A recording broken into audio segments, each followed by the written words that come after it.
नमो भगवते वासुदेवाय नमः।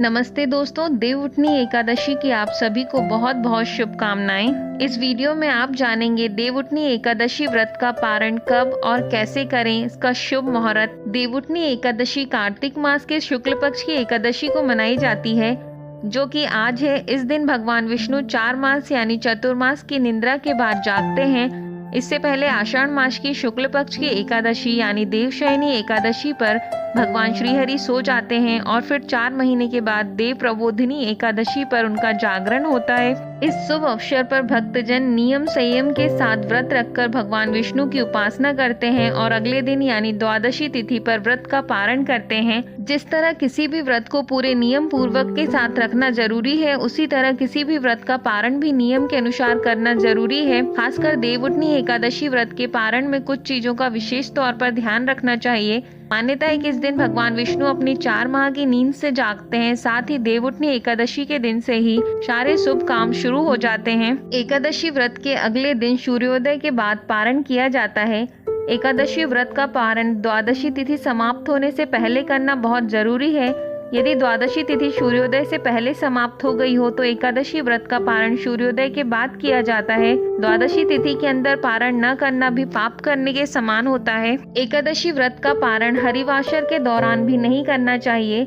जो श्रद्धालु व्रत कर रहे हैं और उन्हें व्रत तोड़ने से पहले हरिवासर के समाप्त होने का इंतजार करना चाहिए। हरिवासर द्वादशी तिथि की पहली 1/4 अवधि होती है। व्रत तोड़ने के लिए सबसे सही समय प्रातः काल होता है। व्रत करने वाले श्रद्धालुओं को मध्याह्न यानी दोपहर के दौरान व्रत तोड़ने से बचना चाहिए। कुछ कारणों की वजह से अगर कोई प्रातः काल पारण करने में सक्षम नहीं है तो उसे मध्याह्न के बाद पारण करना चाहिए। आइए अब जानते हैं देव प्रबोधिनी एकादशी व्रत पारण का समय। देवउठनी एकादशी व्रत पारण 24 नवंबर 2023 को किया जाएगा। व्रत पारण का शुभ समय 24 नवंबर को सुबह 6:50 से सुबह 8:57 तक रहेगा। पारण तिथि के दिन द्वादशी समाप्त होने का समय 7:06 रहेगा।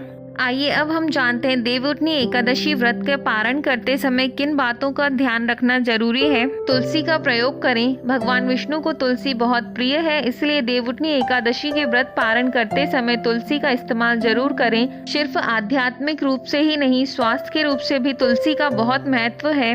आंवले के पेड़ पर विष्णु भगवान का निवास होता है। इस कारण हिंदू धर्म में आंवले को अलग महत्व दिया गया है। देवोत्थान एकादशी के पारण के समय आप आंवले का प्रयोग भी कर सकते हैं। चावल खाकर व्रत का पारण करें। देवोत्थान एकादशी का पारण आप चावल खाकर भी कर सकते हैं। एकादशी के दिन चावल खाने की मनाही होती है, मगर इसके बाद जब आप व्रत का पारण करें तो चावल खाकर इसका पारण करना चाहिए। प्याज लहसुन का उपयोग न करें।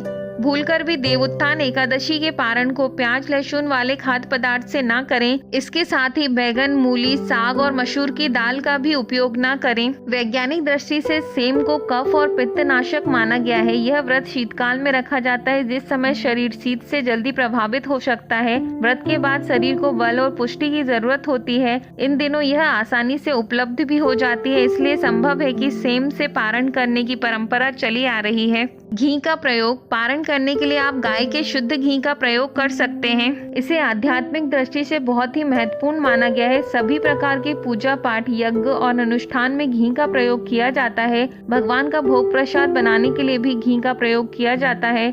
इस कारण घी को सबसे शुद्ध पदार्थ माना गया है। वहीं दूसरी ओर व्रत के बाद शरीर को पोषक पदार्थों की आवश्यकता होती है और घी में वे सारे पोषण गुण मौजूद होते हैं। व्रत का पारण करते समय कुछ चीजें गलती से भी न खा लें, इस बात का ध्यान रखना जरूरी होता है। इन चीजों में मूली, बैगन, साग, मसूर दाल, लहसुन, प्याज शामिल है। इस बात का ध्यान रखना जरूरी है कि आप खाने के बाद जिन चीजों से व्रत का पारण करने जा रहे हैं उनको बनाने में इन चीजों का उपयोग भी ना हो। बैगन पित्त दोष को बढ़ाता है। वहीं मसूर दाल को भी अशुद्ध माना गया है, इसलिए व्रत के पारण में इसके सेवन से भी बचना चाहिए।